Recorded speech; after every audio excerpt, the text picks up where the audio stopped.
Hello, hello. I'm here with our series about the pros and cons of the individual functions. And the next one we're going to talk about is intuition. So when we talk about extroverted intuition, which is the one I'm going to start with, we're going to talk about the pros and cons. So when it comes to extroverted intuition, the pro that I want to say is you have a massive ability to deal with multiple ideas. You have a massive ability to discover amazing truths because you're able to source through so many ideas.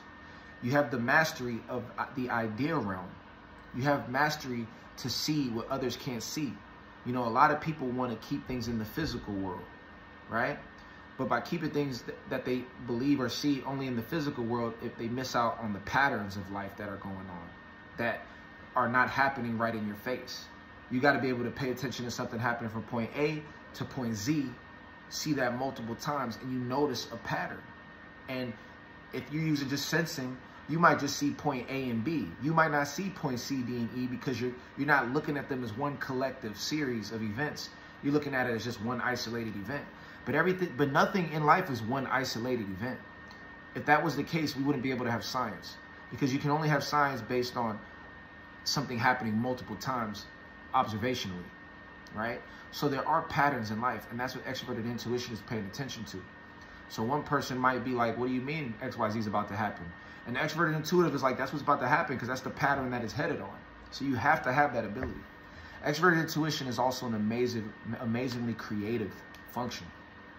It's a creative beast because it's going to take this idea and meld it with this idea and create a new idea out of the two. Whereas other types don't really have that capacity. They can only deal with one idea at a time, right? Extroverted intuition could deal with 10 ideas at a time and literally deal with all 10 and put it together to create something brilliant, right? It's almost like if you configure something with Legos and you create this whole new thing. And that's what creation is based off of. Each creation builds off the next. That's why technology is the way it is now. We didn't just start with the computer. We didn't just start with the internet. You know, it started with something smaller and built up. And that's what extroverted intuition is all about. It is driving creation forward. It is driving ideas forward. It is a forward function. It is looking years in the future. It is looking always in the future.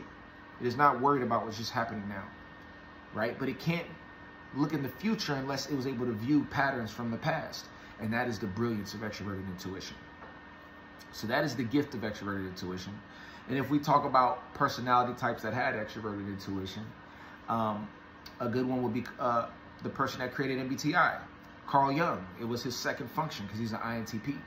And he was able to develop his information and keep building on it. Even though Sigmund Freud wanted him to say, no, what you're saying doesn't make sense. It's not common information. It's not the stuff that I taught you.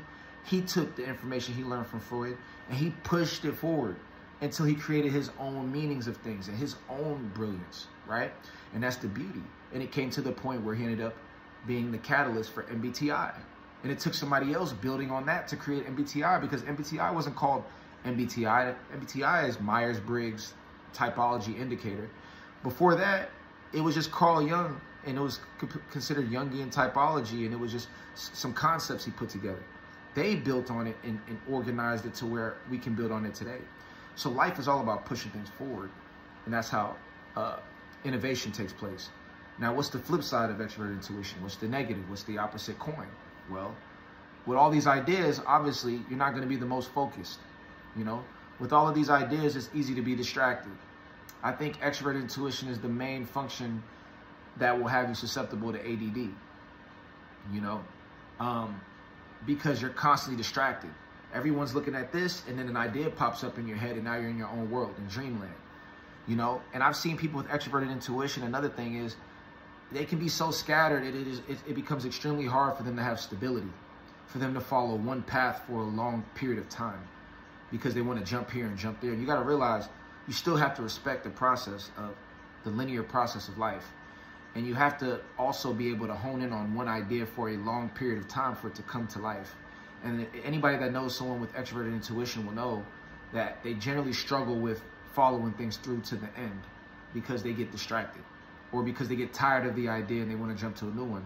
And you have to practice the art of staying consistent with one thing for a long period of time for it to come to life. And if the extroverted intuitive is able to do that, amazing things will happen in their life, right? It requires discipline.